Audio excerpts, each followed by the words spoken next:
ಬರ್ತದೆ, ಕಷ್ಟ ಬರ್ತದೆ, ಎಲ್ಲ ತೊಂದರೆಗಳು ಬರ್ತದೆ. ಆದ್ರೆ ನಂಬಿಕೆಯಿಂದ ತಾಳಿಕೊಳ್ಳೋರಿಗೆ ಜಯಮಾಲೆ ಅನ್ನೋ ಪದವಿ, ಜಯಮಾಲೆ, ಜೀವದ ಜಯಮಾಲೆ, ಜೀವದ ಬುಗ್ಗೆಯಲ್ಲಿ ನೀರು, ಜೀವಫಲದ ವೃಕ್ಷದ ಹಣ್ಣು ಸಿಗುತ್ತೆ.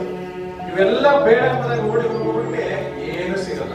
ಬೇರೆ ದಗದಗನೆ ಉರಿಯುವಂತ ಬಂಗಾರ ಕಲರು, ಚಿನ್ನದ ಕಲರ್ ಇರುವಂತ ಬೆಂಕಿ, ಚಿನ್ನದ ಕಲರ್ ತನ್ನದು ಬೆಂಕಿ, ಆಮೇಲೆ ಇದು ರತ್ನ ವೈಡೂರ್ಯಗಳು ದಗದಗನೆ ಉರಿಯುವಂತ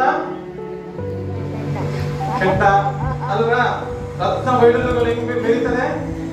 ದಗದಗನೆ ಮೆರೀತದೆ. ಬೆಂಕಿಯಲ್ಲಿ ಅದರ ದಗದಗ ಮೆರೆಯುವಂಥದ್ದು ಅಲ್ಲಿ ಸಿಗುತ್ತೆ.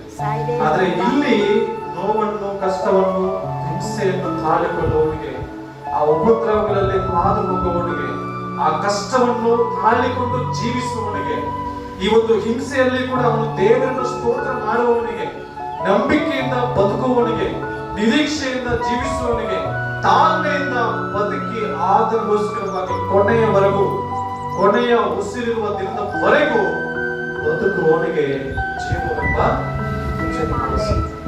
ಆತನ ಪರಲೋಕದಲ್ಲಿ ವಾಸ ಮಾಡಲಿಕ್ಕೆ ಒಂದು ಅವಕಾಶ ಸಿಗುತ್ತೆ.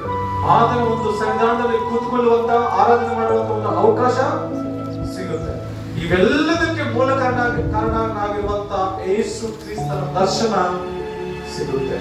ಇದಕ್ಕಿಂತ ಭಾಗ್ಯವು ಯಾವ ಮನುಷ್ಯನಿಗೆ ಇಲ್ಲ. ಇದು ಬೇಕಂದ್ರೆ ಇದು ಬಿಡಬೇಕು, ಇದು ಬಿಟ್ರೆ ಅದು ಸಿಗುತ್ತೆ, ಅದು ಸಿಗ್ಬೇಕಂತಂದ್ರೆ ಇದನ್ನು ಬಿಡಬೇಕು. ಯಾವ್ದಾದ್ರು ಬಿಟ್ರೆ ಅದು ಸಿಗುತ್ತೆ. ಎರಡು ಬೇಕಂತಂದ್ರೆ ಆಗೋದಿಲ್ಲ. ಅದು ಕೂಡ ಆಶಾ ಭಂಗಪಡಿಸುವಂತ ದೇವರು ನಮ್ಮ ದೇವರಲ್ಲ. ಈ ನಿರೀಕ್ಷೆಯನ್ನು ನಾವು ಬದುಕುವಾಗ ಆತನ ಸಮೃದ್ಧಿಯಿಂದ, ಸಮಾಧಾನದಿಂದ, ತಾಳ್ಮೆಯಿಂದ ಅನೇಕ ವಿಷಯದಲ್ಲಿ ನಮ್ಮನ್ನು ಉನ್ನತ ಸ್ಥಾನದಲ್ಲಿ ಇಟ್ಟು ನಮ್ಮನ್ನು ನಡೆಸುತ್ತಾನೆ.